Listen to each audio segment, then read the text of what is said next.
Welcome to wings of மன். இன்றைக்கி நம்ம சேனலில் நம்மளுடைய பாத்ரூம் டைல்ஸில் படிஞ்சிருக்கிற உப்பு கரையை 10 நிமிஷத்தில் பளிச்சுன்னு மாற்றக்கூடிய சூப்பர் டிப் தான் இன்றைக்கி நம்ம பார்க்க போகிறோம். இதுக்காக நம்ம தனியாக காசு செலவு பண்ணி எந்த ஒரு கெமிக்கலும் வாங்க போகிறது கிடையாது. நம்ம கிச்சனில் நம்ம வீட்டில் யூஸ்வலாக நம்ம யூஸ் பண்ணுற பொருட்கள் தான் நம்ம இன்றைக்கி யூஸ் பண்ண போகிறோம். இந்த டிப் வந்து ரொம்ப ரொம்ப சிம்பிளானது. கண்டிப்பாக நீங்கள் ட்ரை பண்ணி பாருங்கள். இது கூடவே கிச்சன் கவுண்டர் டாப் எப்படி க்ளீன் பண்ணுறது, நம்ம டெய்லியும் பாத்திரம் கழுவுற சிங்கை பளிச்சுன்னு எப்படி மாற்றுறதுன்னு சொல்லிட்டு சூப்பர் டிப்ஸ் எல்லாம் இதில் நான் ஷேர் பண்ணியிருக்கேன். வீடியோவை கண்டினியூ பண்ணி பாருங்கள். இந்த வீடியோக்குள்ளே போகிறதுக்கு முன்னாடி நம்ம சேனலை நீங்கள் இன்னும் சப்ஸ்கிரைப் பண்ணல அப்படின்னா சப்ஸ்கிரைப் பண்ணிக்கோங்க. கூடவே பக்கத்தில் இருக்க பெல் பட்டனையும் கிளிக் பண்ணிக்கோங்க. அப்போ தான் நான் போடுற வீடியோஸ் எல்லாம் உங்களுக்கு உடனுக்குடன் கிடைக்கும். ஃபர்ஸ்ட் நம்ம வந்து ஒரு சின்ன பேபி கேர் வீடியோ வந்து பார்க்கலாம். யூஸ்வலாக வந்து பேபிக்கு ஃபீட் பண்ணுற ஃபீடிங் பாட்டில், அதுக்கப்புறம் வந்து தண்ணி கொடுக்குற பாட்டில் எல்லாம் இருக்கு இல்லையா, இதை வந்து வாஷ் பண்ணுறதுக்காக தனியாக நம்ம வந்து ஒரு ப்ரஷ் வச்சுருப்போம். இந்த ப்ரஷ் பார்த்திங்கன்னா வாங்கின புதுசில் ரொம்பவே நல்லா பர்ஃபெக்டாக ஒர்க் ஆகும், சூப்பராக க்ளீன் பண்ணும். அதுக்கப்புறம் பார்த்திங்கன்னா அதோட பிரிசில்ஸ் எல்லாம் விலகினதுக்கப்புறம் அதோட டீப் க்ளீனிங் வந்து கம்மியாகிட்டே வரும். நல்லா பாட்டிலோட அடிப்பகுதி வரைக்கும் க்ளீன் பண்ணாது. ஸோ இப்போ வந்து நம்ம வந்து ஈஸியான ஒரு ஹேக் வந்து யூஸ் பண்ணலாம். நம்ம வீட்டில் வந்து பழைய ஸ்டிக் பேக், அதாவது கட்டைப்பை, கம்பு பைன்னு சொல்லுவாங்க இல்லையா, அதோடைய அந்த கம்பு வந்து நமக்கு வந்து வேஸ்ட்டாக கிடைக்கும். அந்த டைமில் வந்து அந்த கட்சியில் பார்த்திங்கன்னா எண்டில் இந்த மாதிரி சாஃப்டான ஒரு ஸ்பாஞ்சை வந்து இந்த மாதிரி ரப்பர் பேண்ட் போட்டு நல்லா டைட்டாக கட்டிடுங்க. இதை வச்சு நம்ம ஈஸியாக நம்மளுடைய பாட்டிலோட அடிப்பகுதி வரைக்கும் சூப்பராக க்ளீன் பண்ணலாம். குழந்தைங்களுடைய தண்ணி குடிக்கிற பாட்டில், அதுக்கப்புறம் ஃபீடிங் பாட்டில் எல்லாம் க்ளீன் பண்ணுறதுக்கு வந்து இது ரொம்ப ரொம்ப யூஸ்ஃபுல்லாக இருக்கும். இதில் பார்த்திங்கனாவே தெரியும் பாருங்கள், எவ்வளோ டீப்பாக அடி வரைக்கும் போய் நல்லா க்ளீன் பண்ணுது அப்படின்னு சொல்லிட்டு. இதே போல் பார்த்திங்கன்னா குழந்தையுடைய ஃபீடிங் பாட்டிலில் நம்மளுக்கு அடி வரைக்கும் டீப் க்ளீன் பண்ணுறதுக்கான ப்ரஷ் வந்து கண்டிப்பாக இருக்கவே இருக்காது. நீங்கள் எவ்வளோ தான் புது ப்ரஷ் வாங்கினாலும் அது வந்து பிரிசில் வந்து விரிஞ்சு போனதுக்கப்புறம் க்ளீன் பண்ணாது. அந்த டைமில் வந்து இந்த மாதிரி ஈஸியாக நீங்கள் சூப்பராக இந்த ஸ்டிக்கில் ஸ்பாஞ்சை வந்து கட்டி வச்சிட்டிங்கன்னா அழகாக க்ளீன் பண்ணிடும். பார்த்திங்கன்னா தெரியும் உங்களுக்கு, நுரைய பாருங்கள், அடி வரைக்கும் போய் நல்லா சூப்பராக க்ளீன் பண்ணியிருக்கு. நமக்கு வந்து ஈஸியாக க்ளீன் பண்ணுறதுக்கு இது வந்து சூப்பரான மெத்தடாக இருக்கும். இதை தவிர்த்து 1 லிட்டர் பாட்டில் இதெல்லாம் வந்து நம்ம தண்ணி குடிக்கிறதுக்கு யூஸ் பண்ணுவோம் இல்லையா, அதுலேயும் நமக்கு அடி வரைக்கும். நான் இப்போ 1 லிட்டர் பாட்டிலுக்காக இந்த ஸ்டிக்கை வந்து யூஸ் பண்ணியிருக்கேன். இதை விட வந்து நீங்கள் பெரிய பாட்டிலெலாம் யூஸ் பண்ணிகிட்டு இருந்தீங்க அப்படின்னா இதை விட கொஞ்சம் பெரிய ஸ்டிக் உங்களுக்கு கிடச்சிச்சின்னா அதில் கூட நீங்கள் வந்து ஸ்பாஞ்சை இன்சர்ட் பண்ணி யூஸ் பண்ணலாம். இப்போ பார்த்தீங்கன்னா நான் வாஷ் பண்ணதுக்கப்புறம் காட்டுறேன் எவ்வளோ சூப்பர் க்ளீனாக இருக்குது அப்படின்னு சொல்லிட்டு.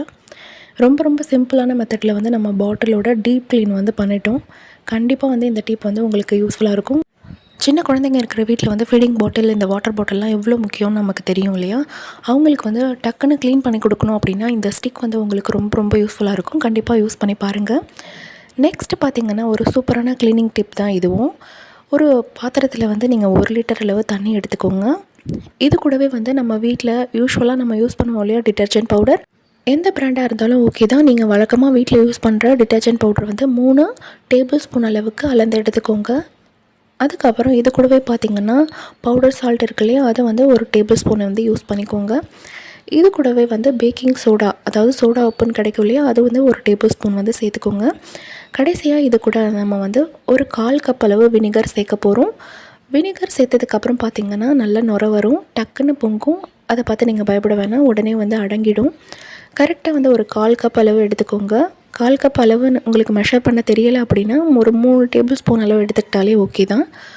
இந்த மாதிரி உடனே பொங்கும். பொங்கினதுக்கப்புறம் அடங்கிடும். இப்போ வந்து இதில் நம்ம டிட்டர்ஜென்ட் பவுடர்லாம் போட்டிருக்கோம் இல்லையா, அதனால் நல்லா மிக்ஸ் பண்ணி கரைச்சி விட்டுருங்க. இதில் நம்ம சேர்த்துருக்க பொருட்களே போதும் நம்மளுடைய பாத்ரூம் டைல்ஸில் இருக்கிற உப்பு கரையை போக்குறதுக்கு. இதை நல்லா கரைச்சதுக்கப்புறம் என்னோடய வீட்டில் இருந்த எம்டியான ஹேண்ட் வாஷ் பாட்டில் இருக்கு இல்லையா, அதை நான் வந்து எடுத்துக்கிட்டேன். இது வந்து ஸ்ப்ரே டைப்பில் இருந்ததுனால இதில் நான் வந்து கொஞ்சமாக நம்ம கரைச்சி எடுத்துருந்தோம் இல்லையா அந்த லிக்விடை வந்து எடுத்துக்கிட்டேன். உங்கள்கிட்ட வந்து ஸ்ப்ரே பாட்டில் இருந்துச்சுன்னா அதை யூஸ் பண்ணலாம். அப்படி இல்லைன்னா சாதாரணமாக வாட்டர் பாட்டிலோட கேப்பில் வந்து நீங்கள் ஹோல்ஸ் போட்டு அதையும் யூஸ் பண்ணிக்கலாம். இதுக்கு இந்த ஸ்ப்ரே டைப் நம்ம யூஸ் பண்ணுறோம் அப்படின்னா நம்ம வந்து கிச்சனில் வந்து அடுப்பு மேலெலாம் வந்து க்ளீன் பண்ணுவோம் இல்லையா, அப்போ வந்து கரெக்டாக நம்ம தேவையான இடத்துல ஸ்ப்ரே பண்ணுறதுக்காக இந்த மாதிரி பாட்டில் வந்து நம்ம யூஸ் பண்ணுறோம். இதில் பார்த்திங்கன்னா கரெக்டாக நம்ம எய்ம் பண்ணுற இடத்துல மட்டும் ஸ்ப்ரேயிங் வந்து இருக்கும். இந்த பாட்டில் தான் இருக்கணும்னு அவசியமே கிடையாது. நீங்கள் 1/4 லிட்டர் தண்ணி பாட்டில் இருக்கு இல்லையா, அதில் வந்து மூடியில் ஹோல்ஸ் போட்டு கூட எடுத்துக்கலாம். அதுவும் நல்ல யூஸ் ஆகும். இப்போ பேலன்ஸ் இருந்த சொல்யூஷன் எடுத்துகிட்டு போய் நம்மளுடைய பாத்ரூம் டைல்ஸில் இருந்த அந்த கரையை நீக்க போகிறோம். இது பார்த்திங்கன்னா தெரியும் உங்களுக்கு, என்னோடய ஏரியா பார்த்திங்கன்னா வந்து கோஸ்டல் ரீஜியன் தான். நல்லா வந்து உப்பு கரை பாத்ரூமில் யூஸ்வலாக படிஞ்சிக்கிட்டே இருக்கும். எந்த அளவுக்கு நம்ம க்ளீன் பண்ணாலும் சரி தான், டக்குன்னு வந்து அந்த உப்பு கரை வந்து படிஞ்சிரும். ஏன்னா உப்பு தண்ணி தான் இல்லையா, அதனால் நல்லா உப்பு கரை வந்து படிஞ்சிருக்கும். இப்போ நம்மளோட சொல்யூஷனுடைய மேஜிக்கை நீங்கள் பார்க்க போகிறீங்க.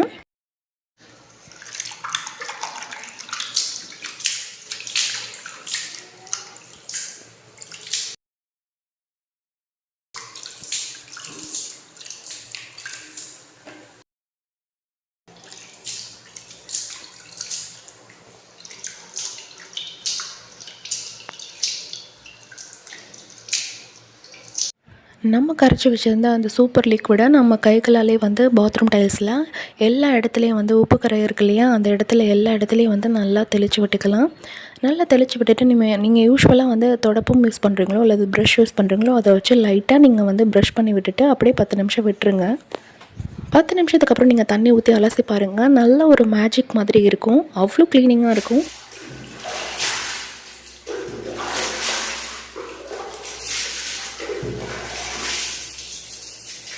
நான் வந்து ரொம்ப கஷ்டப்படவே இல்லை. நம்ம யூஸ்வலாக வந்து பாத்ரூம் டைல்ஸ் எல்லாம் க்ளீன் பண்ணுறதுக்கு யூஸ் பண்ணுற ப்ரஷ் வச்சு தான் தேய்ச்சி விட்டேன். சில வீடுகள்லாம் வந்து நிறைய உப்பு கரை படிஞ்சிருக்கும், ஆசிடெல்லாம் யூஸ் பண்ணுவாங்க. ஆசிட் யூஸ் பண்ணுறது வந்து குழந்தைங்க இருக்கிற வீட்டில் சேஃப் கிடையாது. இந்த மாதிரி நீங்கள் சொல்யூஷன் ப்ரிப்பேர் பண்ணிட்டீங்க அப்படின்னா நீங்கள் கைகளாலே தெளித்து விடலாம். ரொம்ப ரொம்ப சேஃப் தான். எந்த அளவுக்கு சூப்பராக க்ளீன் பண்ணியிருக்குன்னு பாருங்கள். கடைகளில் வந்து எவ்வளோ கெமிக்கல்ஸ் வந்து வந்துருச்சு, விளம்பரத்துலேயும் சரி தான். அது யூஸ் பண்ணுங்கள், இது யூஸ் பண்ணுங்கள், பளிச்சுன்னு இருக்கும் அப்படின்னு சொல்லுவாங்க. இந்த மாதிரி நம்ம வீட்டில் கிச்சனில் நம்ம வீட்டில் யூஸ் பண்ணுற சாதாரண பொருட்களை வச்சு சூப்பராக நம்மளே சொல்யூஷன் ரெடி பண்ணி அழகாக வந்து நம்மளுடைய பாத்ரூம் டைல்ஸில் இருந்த கரையை நீக்கிட்டோம். டிஃப்ரென்ஸ் பாருங்கள், உங்களுக்கே நல்லா தெரியும். ஸ்டார்டிங்கில் எந்த அளவுக்கு உப்பு கரை இருந்திருக்கு, இப்போ எந்த அளவுக்கு பளிச்சுன்னு இருக்குது அப்படின்னு சொல்லிட்டு இந்த சொல்யூஷன் வந்து உங்கள் வீட்டிலே நீங்கள் ப்ரிப்பேர் பண்ணிவிட்டு நீங்கள் யூஸ் பண்ணி பாருங்கள். ரிசல்ட் எப்படி இருந்துச்சுன்னு என் கூட ஷேர் பண்ணுங்கள். இப்போ நம்மளுடைய ஸ்டவ் டாப் தான் நம்ம க்ளீன் பண்ண போகிறோம். யூஸ்வலாக நம்ம இந்த மாதிரி மெத்தடில் க்ளீன் பண்ணோம்னா நம்மளுக்கு வந்து க்ளீன் பண்ணுற கஷ்டமே தெரியாது, அவ்வளோ ஈஸியாக இருக்கும். நம்ம வந்து ப்ரிப்பேர் பண்ணி வச்சுருந்தோம் இல்லையா, அதே சொல்யூஷனை தான் நம்ம வந்து அடுப்பு க்ளீன் பண்ணுறதுக்கும் யூஸ் பண்ண போகிறோம். இப்போ பாருங்கள், நான் எய்ம் பண்ணுற இடத்துல மட்டும் நமக்கு ஸ்ப்ரேயிங் இருக்கும்.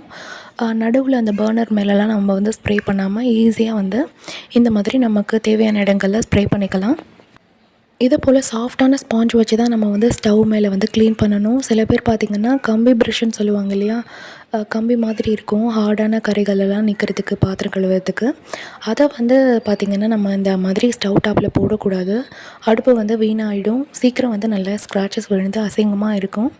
ஸோ நீங்கள் இந்த மாதிரி சாஃப்டான ஸ்பாஞ்ச் மட்டும் வந்து யூஸ் பண்ணுங்கள். சாதாரணமாக நம்ம பாத்திரம் கழுவோம் இல்லையா, அதை மாதிரி நீங்கள் வந்து நல்லா க்ளீன் பண்ணி விட்டுட்டிங்க அப்படின்னா நல்லா டீப் க்ளீன் ஆகிடும். நான் வந்து கம்ப்ளீட் பண்ணி முடிச்சதுக்கப்புறம் பாருங்கள் எந்த அளவுக்கு பளிச்சுன்னு இருக்குது அப்படின்னு சொல்லிட்டு. நம்ம தோசையெல்லாம் ஊற்றும் போது இந்த மாதிரி மாவு செஞ்சுருக்கோம், அது மேலேயும் நம்ம சொல்யூஷன் மட்டுமே ஊற்றி இந்த மாதிரி சூப்பராக க்ளீன் பண்ணி எடுத்துடலாம். ரொம்ப ரொம்ப ஈஸியாக நமக்கு க்ளீன் பண்ணிவிடும்.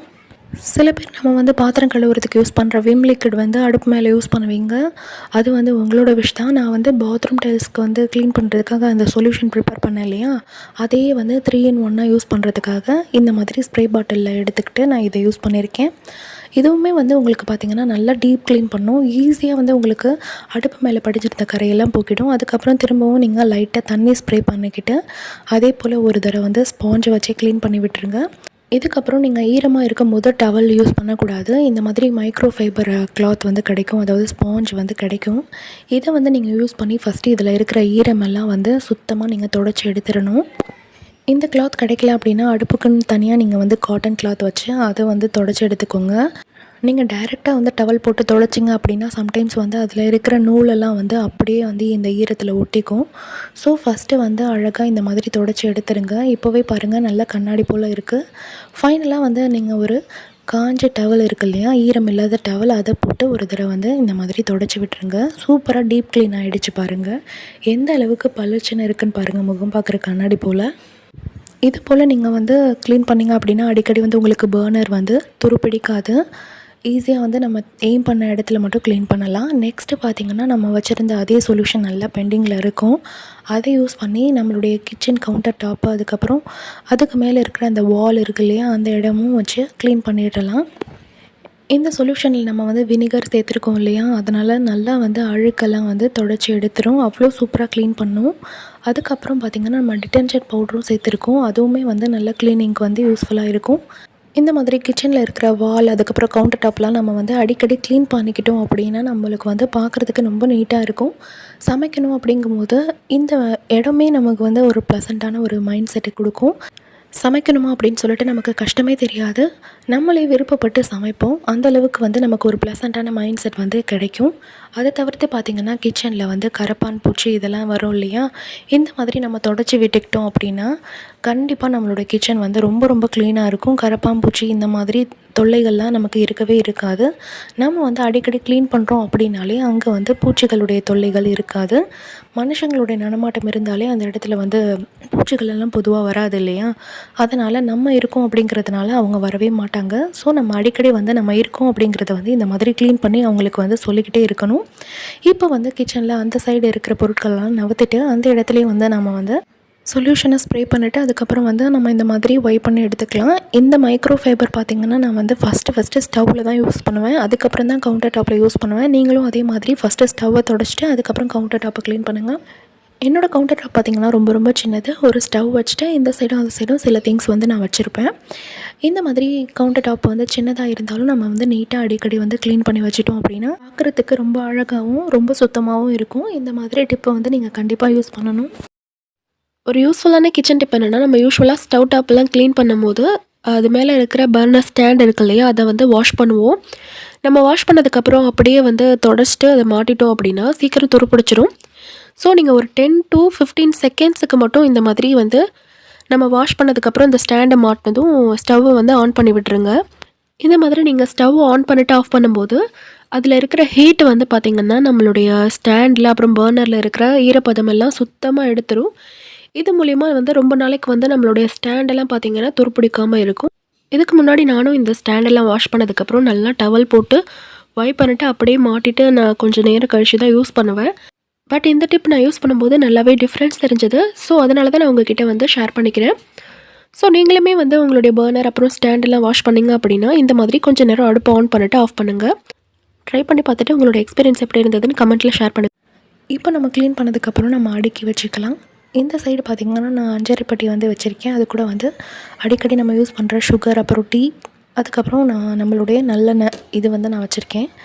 இதில் வந்து நான் அடிக்கடி யூஸ் பண்ணுற பொருட்கள். அதுக்கப்புறம் உப்பு ஜாடி வச்சுருக்கேன். இது வந்து அம்மா வாங்கி கொடுத்தது தான். அம்மா வந்து இந்த மாதிரி உப்பு வந்து ஜாடியில் கொட்டி தான் யூஸ் பண்ணணும் அப்படின்னு சொல்லியிருக்காங்க. கல்லுப்பு தூளுப்பு இது ரெண்டுமே தனித்தனியாக வச்சுருக்கேன். அதுக்கப்புறம் இது பார்த்திங்கன்னா லெமன் தோலில் நம்ம வந்து ஊறுகாய் செய்யலாம் அப்படின்னு சொல்லிட்டு நான் சொல்லியிருப்பேன். அதை மாதிரி நான் செஞ்ச ஊறுகாய் தான் இது. இதையும் நான் வந்து இந்த இடத்துல வச்சுருக்கேன். ரொம்ப கிளம்ஸியாக வைக்காமல் நமக்கு தேவையான பொருட்களை மட்டும் கம்மியாக இந்த இடத்துல வச்சுக்கிட்டிங்கன்னா பார்க்குறதுக்கு ரொம்ப நீட்டாக இருக்கும். எனக்கு வந்து அடிக்கடி யூஸ் ஆகிற பொருட்களை மட்டும் நான் இந்த கிச்சன் கவுண்டர் டாப்பில் வச்சுருக்கேன். பூரிக்கட்டை, அதுக்கப்புறம் வெங்காயம், பூண்டு இதெல்லாம் அடிக்கடி நான் யூஸ் பண்ணுவேன். அது மட்டும் இங்கே வந்து நான் வச்சுருக்கேன். பாத்திரம்லாம் கழுவுனதுக்கப்புறம் நம்மளோட சிங்கோட நிலமை பார்த்திங்கன்னா இப்படி தான் டெய்லி வந்து பரிதாப நிலையில் தான் இருக்கும். அது என்னமோ தெரியாது, நம்ம வந்து வாஷ் பண்ணி முடிச்சதுக்கப்புறம் டெய்லியுமே வந்து இந்த மாதிரி தான் சிங்க் வந்து இருக்கும். ஏன்னா பாத்திரம் கழுவுறதுக்கு மட்டும் இல்லாமல் நம்ம வந்து டக்குன்னு ஹேண்ட் வாஷ் பண்ணுறதுக்கு கூட சிங்க்கை தான் யூஸ் பண்ணுறோம். அடிக்கடி ஈரம் இருக்கிறதுனால இந்த இடம் வந்து டர்ட்டியாக இருக்கிறதுக்கு தான் வாய்ப்பு அதிகமாக இருக்குது. ஸோ நான் சொல்கிற டிப்பை வந்து நீங்கள் யூஸ் பண்ணிங்க அப்படின்னா கிச்சனோட சிங்க் வந்து எப்போவுமே வந்து நீட்டாக க்ளீனாகவே இருக்கும். இதுக்கும் வந்து நான் புதுசாக எந்த சொல்யூஷனை யூஸ் பண்ண போகிறதில்ல. நம்ம வந்து எடுத்து வச்சுருந்தோம்லே அதே ஸ்ப்ரே சொல்யூஷன் தான். பெண்டிங் இருக்கிற அந்த ஸ்ப்ரே சொல்யூஷனை கடைசியாக வந்து நம்ம இந்த சிங்க்கை க்ளீன் பண்ணி முடிக்க போகிறோம். ரொம்ப ரொம்ப நீட்டாக நம்ம வந்து இந்த சிங்க்கையும் அதே மாதிரி க்ளீன் பண்ணி முடிச்சிருவோம். சிங்க்கில் வந்து இந்த மாதிரி சைடு எல்லா இடங்கள்லையும் வந்து இதை நல்லா ஸ்ப்ரே பண்ணி விட்டுட்டு அதுக்கப்புறம் நம்ம வந்து யூஸ் பண்ணுவோம் இல்லையா கம்பி ப்ரஷ், அதில் வந்து பழசாக இருக்கிற கம்பி ப்ரஷ்ஷை வந்து வச்சு நல்லா தேய்ச்சி விட்டுருங்க.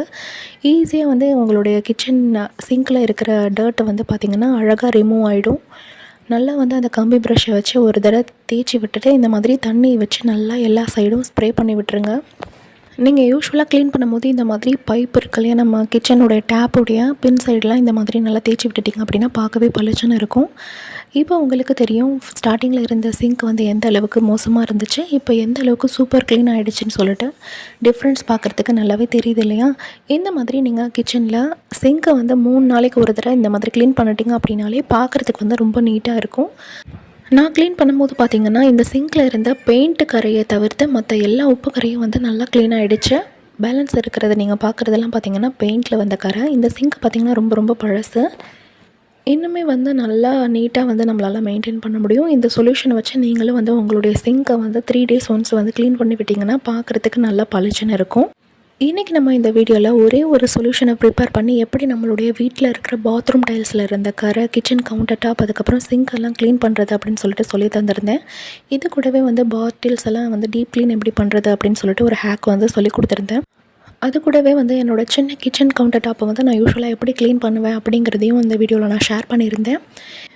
இந்த மாதிரி உங்களோட கவுண்டர் டாப் வந்து சின்னதாக இருந்துருச்சுன்னா உங்களுக்கு க்ளீனிங் வேலை வந்து ரொம்ப ரொம்ப ஈஸியாக இருக்கும். கண்டிப்பாக வந்து நீங்கள் இதே மாதிரி மெத்தடில் உங்களுடைய கவுண்டர் டாப்பை க்ளீனாக வச்சுக்கோங்க. இந்த வீடியோவில் நான் ஷேர் பண்ணியிருந்த மெத்தட்ஸ் எல்லாம் வந்து உங்களுக்கு ரொம்ப ரொம்ப யூஸ்ஃபுல்லாக இருக்கும் அப்படின்னு நான் நம்புகிறேன். இந்த வீடியோ உங்களுக்கு பிடிச்சிருந்தால் லைக் பண்ணுங்கள், கூடவே நம்ம சேனலை சப்ஸ்கிரைப் பண்ணுங்கள். தேங்க்யூ ஸோ மச் ஃபார் வாட்சிங்.